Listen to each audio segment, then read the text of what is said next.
You're listening to Inside CDDFT. Hello everyone and welcome to today's podcast. I'm Gillian Curry, Head of Communications and Charity for the Trust. This is our very first in a new series of CDDFT podcasts, where we'll be hearing from teams and services across the Trust, trying to share information about the valuable work taking place and to showcase different developments, projects and programmes of work, giving you an inside view into the areas you may not be aware of, you may not know much about, or you might just be really interested in them. And we're going to hear about them directly from the people involved. To start the series off, I'm pleased to be joined by two of our directors, Andrew Thacker, Director of Workforce and OD, and Lorraine Nelson, Executive Director of Operations. And we're going to discuss today the inspiring initiative that's been making a real impact across the Trust, the Kind Life work. We're going to be diving into the Values into Action Cultural Change workshops, a programme that's been enhancing our workplace culture and boosting workforce wellbeing across the Trust. Already nearly 6,000 of our colleagues have taken part or have booked into one of these sessions, which is absolutely fantastic. So we're going to hear a little bit more about it now. Welcome, Andrew and Lorraine. Thank you. Thank you. Yeah, great. It's great to be here, have the opportunity to talk about the Kindness Matters work and its role in making our trust the most supportive and compassionate place to work and to receive care. Yeah, thank you. This programme has been a really exciting journey, and I think it's important for our colleagues to know the impact it's having, not just on workforce, but also on patient experience and outcomes. Thanks, Lorraine. Thanks, Andrew. So for those who may not be familiar with it yet, could you give us a little overview of what the Kindness Matter work involves and why it's so important to the Trust? Yeah, no problem. Kindness Matters programme is designed to promote kindness, respect and compassion within our workforce. The idea is pretty simple really, but powerful. By creating a more supportive environment for our colleagues, we're ultimately improving the experience of everyone in the Trust, including our patients. So studies show that a positive workforce experience directly leads to better patient outcomes, which is at the heart of everything that we try to achieve here at CDDFT. Over recent years, we've been focusing on our culture and improving staff engagement so that together we can create an environment where every one of you feels seen, heard and valued. And I think the important thing is we're seeing real progress. Following the National 2023 Staff Survey results, NHS England recognised the Trust as improving across all 7 elements of the People Promise and the themes of staff engagement and morale. We know from evidence that when staff feel valued, supported and happy in their work, it directly translates into better patient care. A happy workforce isn't just about morale. There's a strong connection between employee wellbeing and improved patient outcomes, and that's really why we're so committed to ensuring all of you feel heard and appreciated and empowered in your roles. This partnership with A Kind Life plays a significant part in fostering a culture where kindness and wellbeing are being prioritised. Exactly. We know that healthcare can be incredibly demanding, and creating a compassionate culture helps our teams feel valued and resilient. It's not just about individual wellbeing, it's about building a more cohesive, supportive culture. With nearly 6,000 colleagues already attending or booked to attend a session, we're seeing some really positive feedback already. That's fantastic to hear, Lorraine. I understand that this programme came about in response to direct staff feedback. Andrew, could you share a little bit more about that? Yes, of course. I think it's a really important point, Gillian. Quite often we hear people saying about staff surveys and what's the point of filling them in. But previously, our staff survey results have highlighted areas where we could make improvements in workforce experience. You've all told us that you want more support, better communication and a stronger sense of community. And the Kindness Matters work is one of the initiatives we've invested in directly to respond to that feedback. And it's a really great example of how listening to our colleagues can lead to meaningful change. That's brilliant. And it sounds like the National Staff Survey really plays a crucial role in shaping initiatives like this one. It does. The survey is one of the key ways we hear directly from you, our workforce, and your feedback is invaluable. With the insights it provides, we can invest in programmes that genuinely make a difference. The current survey is open, and we really want to encourage everyone to take a few minutes to fill it out. This is your chance to help shape the Trust's future and let us know how we can support you better.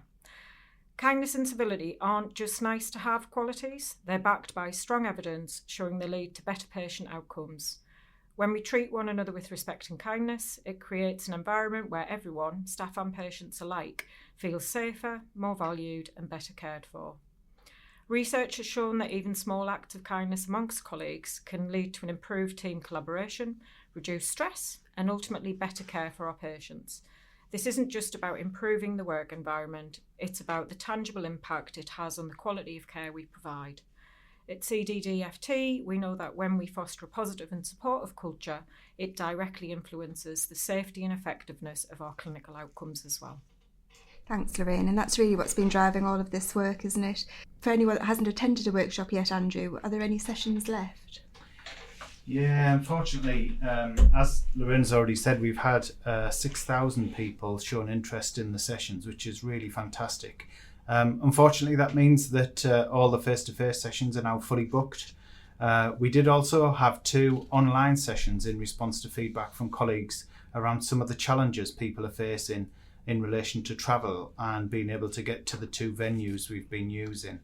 But what the Workforce Experience team are now working on is developing our own internal version of this so that we can continue delivering it as part of the ongoing Team CDDFT You Matter work. So look out for that in 2025, coming soon. And that just helps to emphasise that this work is part of our ongoing cultural work and supports our values and behaviours framework. It doesn't detract from our aims and objectives and how we're all accountable within our work to deliver against our operational objectives, but rather through the build model, we hear about how we can have honest conversations to support improvement in how we work together and are collectively responsible for how we deliver our objectives as a workforce. Performance management still needs to happen, but as an organisation, we're committed to delivering that message in a compassionate way and welcoming a 2-way discussion around the challenges that you may face. Through encouraging and creating the right environment for a feedback culture to evolve, we aim to ensure your voice is heard and therefore can look to enhance how it feels to work here.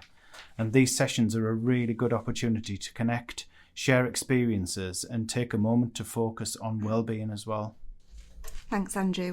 Actually, I was lucky enough to go to the first one of the sessions that are being delivered by Tim Kehoe from A Kind Life, and it was a really fantastic experience. We've actually got a clip from Tim now who's sharing his insights on the programme and the impact he hopes it'll have across the Trust. Let's take a listen. Welcome, Tim. Thank you for spending a few minutes talking to us. We're here at the Glow Centre today for the first of our Kindness in Action, Values in Action session. A Kind Life, Tim, focuses on kindness and well-being. How do you see this impacting the overall culture and morale of our workforce at CDDFT? Well, I think that it's going to be a huge impact from what we've seen in other organisations. Giving people the opportunity to get together, to talk about what makes a good day at work, talk about what makes a bad day at work, acknowledge their own role in it, the things that they can pick up and choose to do differently to create more good days for each other is going to be absolutely huge.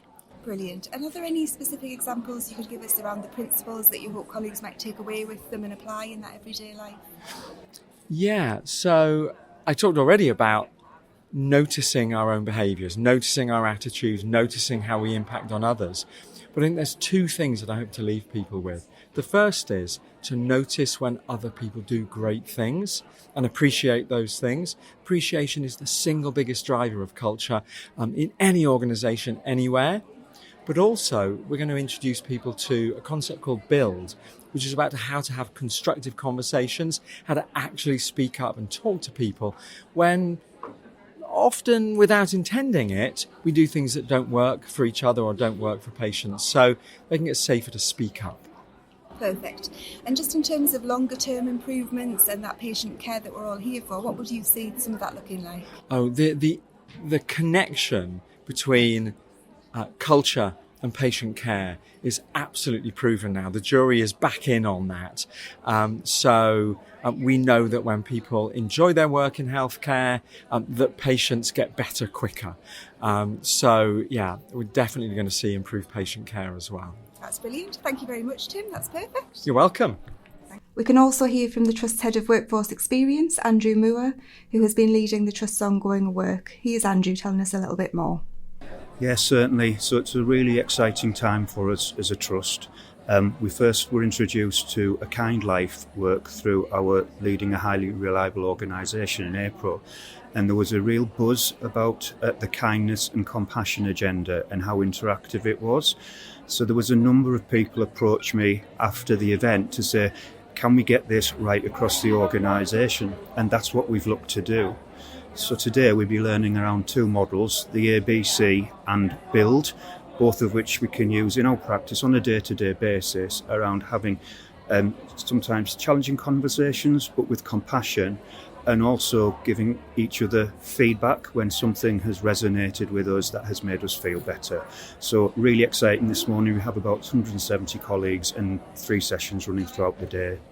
Perfect, thank you, Andrew. And one of the things that we're seeing is the link between having a happy workforce and the impact that can have on patient care and patient outcomes. Could you tell us a bit about that? Yeah, absolutely. So we started that sort of joint up working with patient experience with a concentrated effort last year, where we worked on certain wards, looking at patient experience data and comparing that to workforce experience data, putting interventions in place where we saw results on wards, including reduction of complaints, reduction in sickness, and reduction in turnover as well. This is building on that work and around how we impact on colleagues on a day-to-day basis to make their experience at work better and in turn have a positive impact on our patient experience. Thanks, Gillian. Thanks, Andrew and Tim. It was really great to hear from you and your insights. It's clear that A Kind Life is making a real impact across the Trust, and certainly the sessions that I've been in, there is a real buzz in the room, which is really, really good. Yeah, we're really excited to keep building on the momentum. The more we invest in our workforce experience, the better the environment we create for both staff and patients. I'm really proud of the steps we've taken so far to improve our workforce experience, but there's always more that we can do. And so again, we really want to remind everyone to complete the staff survey. It's open until the 29th of November. And your feedback really helps us shape these kind of initiatives and drive real change. It only takes a few minutes, but it has a lasting impact. And we have some really, really good news. We have 2 £500 gift cards, which can be used at 150 high streets and supermarkets on offer. So get your staff survey completed and you automatically enter the prize draw. That's brilliant. Thanks for sharing that news, Andrew. We are really pleased that we're able to offer that incentive to people to fill in the staff survey, especially just before Christmas, and as a bit of a boost, because that's not a small amount to be in with a chance of winning. And also, just to say a little bit about that, some people worry it's not anonymous because we do that prize draw, but just to reassure everyone that actually we don't see any of your individual responses or any of the data that you input. The company handles all of that side of things, and if you want to know any more about that or you are a bit concerned, please get in touch, because we can give you a very in-detailed technical brief about how they assign codes to different people and different responses, so they never know who said anything individually. So please do enter it and try and get that £500 before Christmas, especially the supermarkets bit. I think that'll be excellent before we can do Christmas food shopping or anything like that. Yeah. So really worth filling it in, not just for the prize, but also so we can get your feedback as well, because it does make a big difference. Well, thank you both for joining us today and sharing those updates. It really is inspiring to see the positive changes that are happening across the Trust based on staff's feedback and then us taking action. We hope the remaining kindness sessions go well and colleagues find the time to complete the staff survey. It does only take about 10 minutes once you've got that link from Picker, so please try and make the time for that. Thank you everyone for listening. Thank you, Lorraine. Thank you, Andrew. Thank you. Good luck.